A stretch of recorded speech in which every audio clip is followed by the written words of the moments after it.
比赛，事实上，两边的投手表现的都不错。那我们这边事实上在攻击方，我们的呛死也是不少，但是还是跟我们在台湾跟日本队打的时候那一场情况差不多。在呛死来的时候就欠缺临门一脚，总是没有办法在得点圈有了的时候适时击出安打，所以这个我们也就是造成今天这个2比0输球的因素之一。我们都会做一些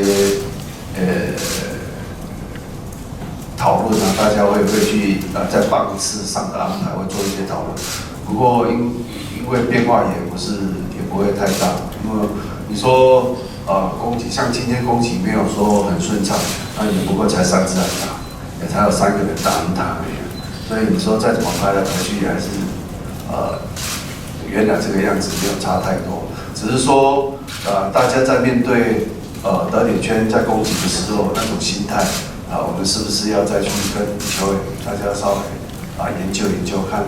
如何，但短期赛事你说要完全改变也不是那么容易的，所以我们会尽量去做，看能不能些许的改变得到效果。很可惜的是第5局自己好球数落后，然后被打者击出那支全垒打。对今天比赛前几天有特别去看他们的打击，就打者那些情况报告，然后今天其实拉美的球队其实他们的攻击方模式几乎都差不多，然后今天自己特别把球路拉低，在前几局，然后直到第5局好球数落后，然后那一颗自投球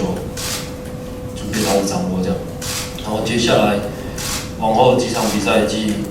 己身体状况都是 OK 的，恢复好了，就是等球的安排，随时都可以上场。